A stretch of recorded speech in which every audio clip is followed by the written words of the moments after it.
This is the Big O Show. This is the Big O Show. A question for you, dude.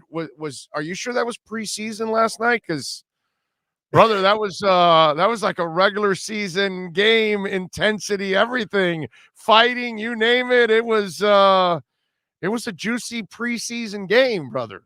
Yeah, that was nuts. It was like there was no gap between game 6 of the playoffs last year and last night. It was 2 days later.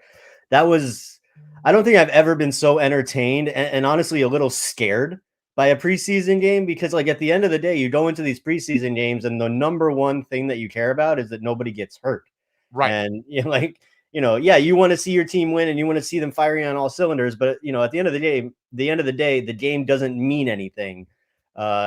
So, it was a little disappointing to see one of the Panthers players get injured, Noah Chari. And it was, you don't want to see goalies getting run. And I mean, save that for the season, but I don't know if I've ever been more entertained by a preseason game in my life. And that might go across the board for any sport. That might be the best preseason game I've ever seen. I'm with you. I think you'd have to go back to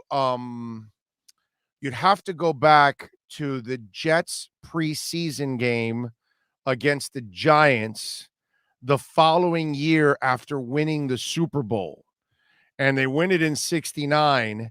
And then back in those days, they had like 6 preseason games. Well, one of the games was against the Giants to open up the preseason. And one of the running backs from the Jets did not retire just so he could play in that game.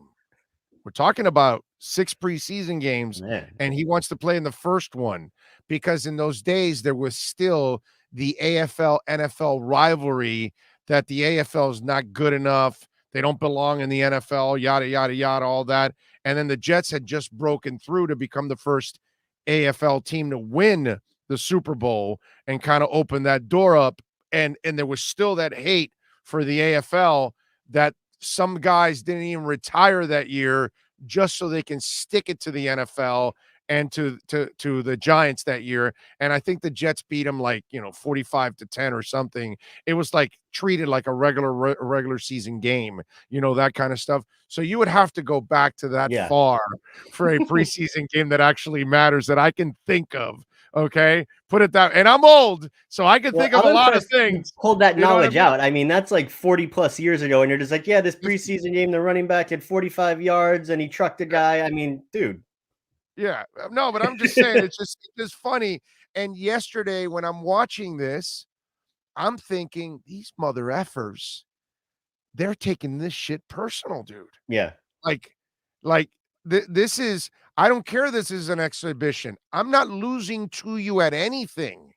I need to beat your ass at anything and everything because I need to have that psychological edge. That's what I got from both sides. Yeah, you could see that like a lot of the tension and a lot of the hatred that built up in that playoff series was still very present last night. Like they were taking runs at Sam Bennett. They were going after Ryan Lomberg. And, to Bennett and Lomberg's credit, they were getting under their skin. They were getting into those nitty gritty areas. I mean, it's playoff style hockey and you love to see it. It was just kind of like, okay, these guys, they're not dancing around. They're not pussyfooting around. It's preseason, but they're sending messages starting right now. It's cool when you realize that it's the Panthers involved in this because we know the history, right? Like this is uncharted territory that we're entering. And when you throw on top of that, they now have an official rivalry, perhaps one of the absolute best rivalries in all of hockey right now with their cross-state rival. I mean, it's all happening for the Panthers. Yeah.